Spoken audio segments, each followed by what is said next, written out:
Alors, Fabrice Divisio, vous êtes un avocat français spécialisé dans le droit public. Vous avez notamment assuré la défense de Didier Raoult ainsi que du collectif de soignants C19. Vous militez contre l'instauration du pass sanitaire et contre la vaccination obligatoire. Le 18 septembre dernier, vous avez annoncé vouloir vous présenter aux élections législatives de juin 2022. De quelle manière avance ce projet? Il avance normalement, tranquillement. Les premiers jalons vont être posés dans les prochaines semaines, où je vais aller dans ma circonscription, rencontrer les gens et commencer à venir expliquer face à une opposition complètement tétanisée, complètement absente, que l'instauration du pass sanitaire, en particulier pour les ados, et à plus forte raison le déremboursement de ces tests dans quelques semaines, constituera une lutte des classes jamais encore égalée en France, parce que nous aurons d'un côté ceux qui auront la possibilité de continuer à payer des passes sanitaires, enfin en tout cas des tests PCR, et donc refuser la vaccination s'ils en ont envie, et lâcher 35 balles par semaine, 35 balles tous les 3 jours s'ils en ont envie. Et de l'autre, quand vous gagnez 1 000 euros par mois, bah, finalement, vos gamins pourront plus faire du sport. Vos gamins, dont c'était la seule respiration, pourront plus faire du sport parce que l'État vous contraint à vous faire vacciner. Et tout ça pour votre plus grand bien, évidemment, si vous voulez. La vérité, c'est que je vais aller dans ma circonscription, expliquer que nous sommes en train de changer de civilisation et qu'à un moment donné, soit les peuples se réveillent et clairement marquent un coup d'arrêt à ce qui est en train de se passer, soit les enfants, nos enfants, nous demanderont compte de nos silences. Parce que c'est ça qu'on est en train de dire. C'est que bientôt, la question qui va se poser, c'est que nos enfants nous demanderont compte de nos silences si, et c'est une probabilité qu'il ne faut pas exclure, à long terme, effectivement, nous avons induit un changement de civilisation et avec elle, à cause de la vaccination tous azimuts, avec un produit dont on voit qu'il est plus que discutable sur le plan sanitaire, avec les effets à long terme, on nous demandera compte. C'est une évidence. Tout récemment, YouTube a supprimé deux de mes vidéos, donc un entretien avec la députée tchèque Teresa Hyťhová et l'autre avec l'écrivain suisse Oskar Freisinger. Tous deux s'interrogeaient sur la dangerosité ou l'efficacité du vaccin.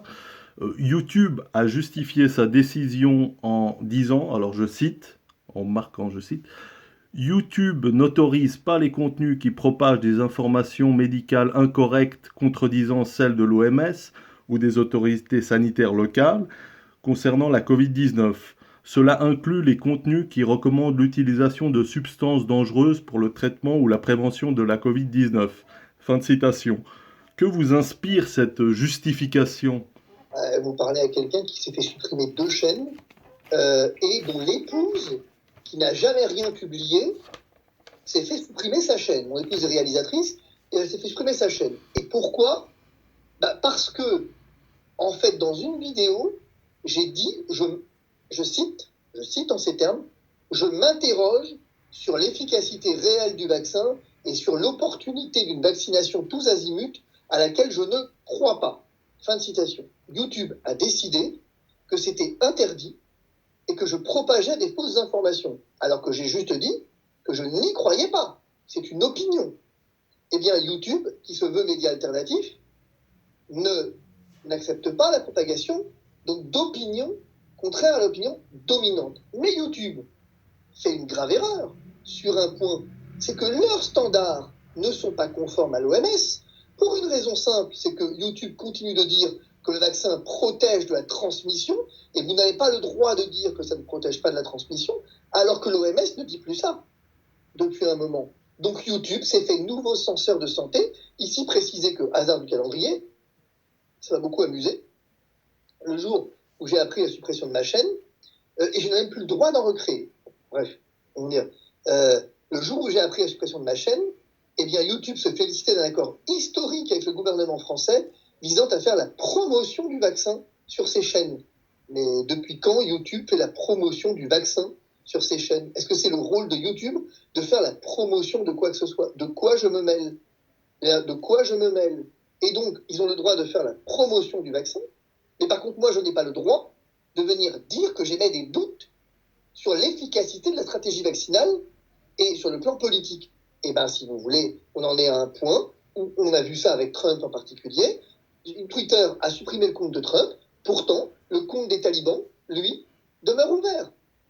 Nous sommes dans une nouvelle ère où celui qui décide ce que vous avez le droit de dire et qui plus est même de penser, eh bien, effectivement, c'est le nouveau censeur, c'est les GAFAM, c'est qui vous voulez, c'est le gouvernement appuyé par les GAFAM, c'est eux qui feront demain la vérité, et si vous n'êtes pas dans leur vérité, vous n'aurez plus accès à l'information. Eh bien, vous comprenez pourquoi est-ce que j'ai décidé d'entrer en législative? Je veux aller à la rencontre des gens directement. Ça me prendra le temps que ça me prendra, mais ça va, les élections sont en juin, j'ai le temps.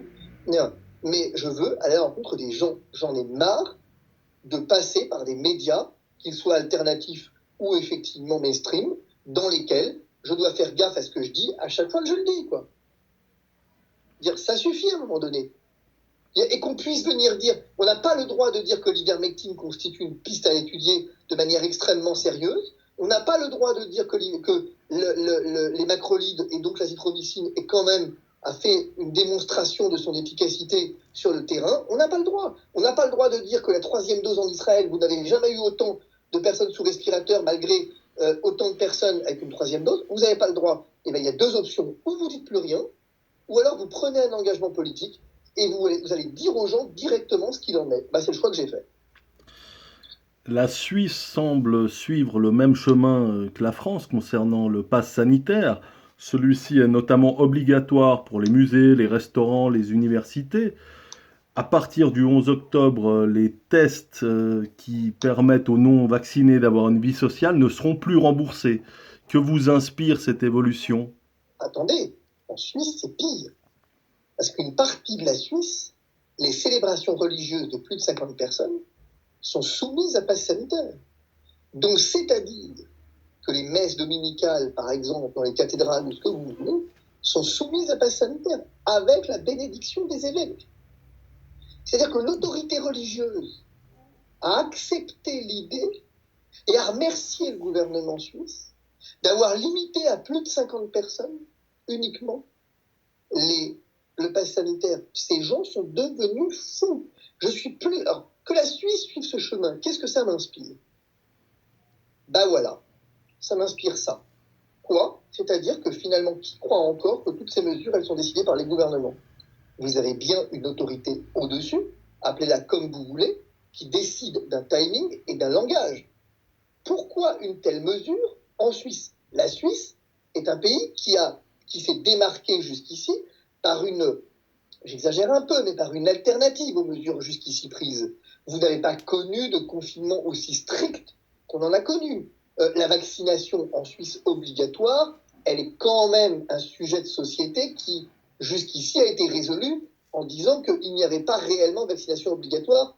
Il y avait une liberté vaccinale en Suisse. Elle est connue pour ça, la Suisse. Et d'un seul coup, vous allez vous retrouver dans une situation où quelque part vous faire vacciner contre l'hépatite B, contre le DT polio, contre la méningite n'est pas obligatoire, mais vous faire vacciner contre le Covid-19 est obligatoire. Pourquoi? Parce que. Et comme la Suisse ne veut pas avoir la vaccination obligatoire, sauf au CHUG et une autre histoire à Genève, eh bien, qu'est-ce que vous allez faire? Vous allez pourrir la vie des gens, eh bien, en leur disant concrètement, soit je te pourris la vie, je fais un chantage, soit je continue de te pourrir la vie jusqu'au bout, et alors, effectivement, je te pourris la vie, tant pis, soit je ne te pourris pas la vie si tu te vaccines. Moi, c'est du chantage. C'est tout. Et que, concrètement, ça a marché. À partir du moment où le pass sanitaire a été instauré en Suisse, vous avez la presse qui se félicite de ce que les Suisses se sont rués sur les centres de vaccination. Ok. Et donc, ça marche. Mais mes amis, il ne faudra pas vous plaindre demain.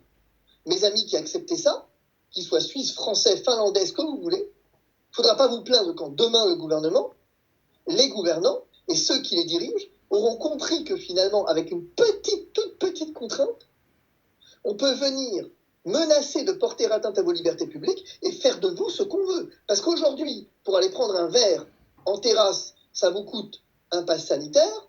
C'est quoi la prochaine étape? C'est que ça vous coûte un rein pour un coca? Je veux dire, à un moment donné, attention, je vous le dis depuis le départ, de manière formelle, de manière inlassable, je le dis depuis le premier jour, un gouvernement qui vous emprunte une liberté oublie toujours de vous la rendre. Et le projet n'est absolument pas de vous rendre des libertés, le projet est de vous les rendre quand bon leur semble, à leur bon vouloir, sans aucune considération de protection de l'ordre public, mais juste parce qu'ils le veulent, c'est le fait du prince. Et lorsque le fait du prince décidera que finalement, demain, il faut voter par correspondance aux élections, instaurer un pass sanitaire pour aller voter ou que sais-je, eh bien, le fait du prince l'aura décidé. Point. Nous sommes entrés dans ce qu'il y a lieu de qualifier de nouvelle tyrannie. Eh bien, pardon, mais moi, tant que je serai vivant, je refuserai ça, parce que je ne veux pas léguer à mes enfants cette société. C'est tout. Et réfléchissons-y. On nous dit on est minoritaire, ceux qui refusent. Oui, mais beaucoup de minorités, ça commence à constituer une majorité.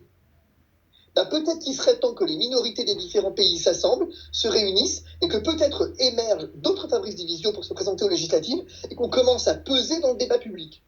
Peut-être que parmi les antipasses, comme on les appelle tellement gentiment, eh bien peut-être que pour les pro-liberté, et ceux qui ont encore une valeur de ce qu'est le mot liberté, il serait peut-être temps de réfléchir à se demander s'il ne faut pas peser dans le débat public et commencer à leur foutre une sacrée trouille. Puisqu'il n'y a que ça qui marche, finalement, au bout d'un moment. J'ai discuté avec une étudiante payée pour contrôler le pass sanitaire et elle était pour le moins mal à l'aise avec cette activité de contrôle. Que pensez-vous du fait que ces gens qui contrôlent le pass soient envoyés au casse-pipe? Ce que je pense d'abord, c'est que c'est Henri Amouroux qui a écrit en France 40 millions de pétainistes. Que, je veux dire, on sait très bien ce que c'est. On a toujours un fait majoritaire. C'est-à-dire qu'en fait, on a toujours un fait où le pouvoir ne s'appuie que sur ce fait majoritaire et que sur le zèle, finalement, des uns et des autres, avec ici un peu d'argent à la clé pour un chômeur, qui était, finalement, réfléchissons-y 2 minutes. En France, il faut connaître un peu l'histoire de la Seconde Guerre mondiale, qui a gonflé les rangs de la Gestapo. La Gestapo, c'était des criminels de droit commun que l'on payait 3 francs 6 sous et à qui, effectivement, on donnait un uniforme et qui, donc, ont fait le boulot. Finalement, on s'appuie toujours sur des gens qui ont besoin ou d'une reconnaissance, ou d'argent, ou finalement d'une vie sociale, ou ce que vous voulez, et on leur fait faire le sale boulot. Parce que ici, notre étudiante, la question qu'elle devrait se poser, c'est de savoir, est-ce qu'elle n'est pas en train de creuser sa propre tombe? Et le tout pour quelques euros par mois.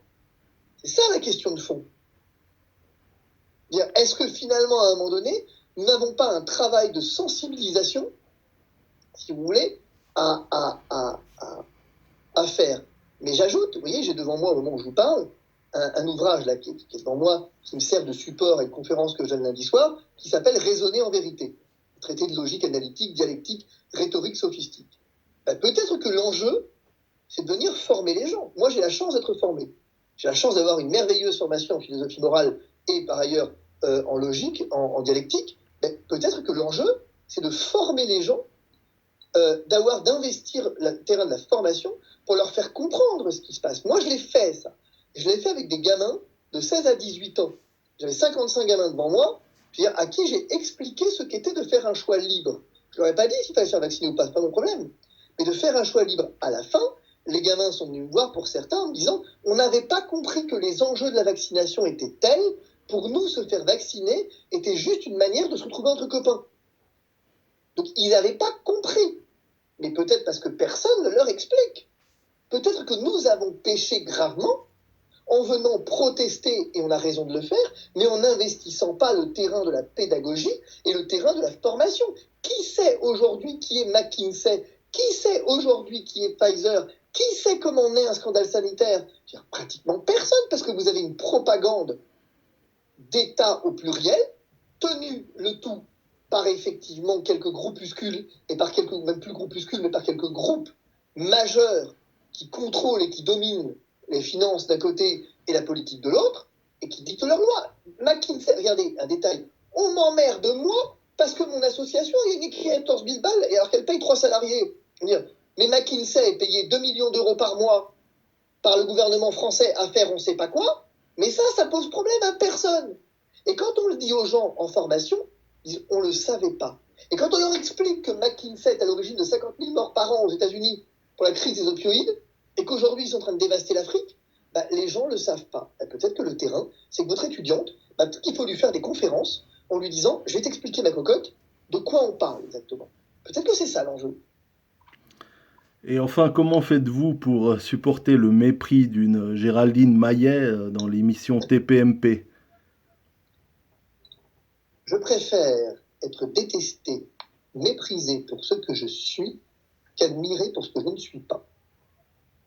Ok, Voilà. Je veux dire, moi, je m'en fous. Je suis ce que je suis et j'emmerde profondément, mais à un point que vous ne pouvez pas imaginer, tous ceux qui auraient du mépris pour moi, et je leur rends bien ce mépris, mais, au passage, parce que, en l'occurrence, effectivement, Géraldine Maillet, c'est pas du mépris que j'ai pour elle, mais c'est presque de la peine, parce que finalement, c'est une dame qui a peur, qui a très très peur, qui a peur pour sa vie, et je le comprends, et qui pense qu'effectivement, la doxa gouvernementale va la sauver. Eh bien, elle va tomber de très haut, et je lui souhaite vraiment pas, mais elle va tomber de très haut si demain elle chope le Covid et qu'elle fait une forme grave malgré sa vaccination, tandis que par ailleurs, quand on viendra lui restreindre ses libertés parce qu'elle est contre les éoliennes, parce qu'elle est contre ceci, contre cela, et qu'on lui restreindra ses libertés, je vous rappelle quand même que le président du Conseil énergétique français a dit qu'il fallait faire la guerre bientôt à ceux qui sont contre les éoliennes, et ça suffisait de taper du poing sur la table en venant précisément leur couper l'électricité. Ça ne vous rappelle rien, cette manière de faire? Donc je plains ces gens comme Géraldine Maillet qui finalement se sont construits un monde qui n'est pas le vrai monde en fait. Et quand elles vont déchanter, bah, ça va faire très mal. Moi, merci. tout est libre. Merci.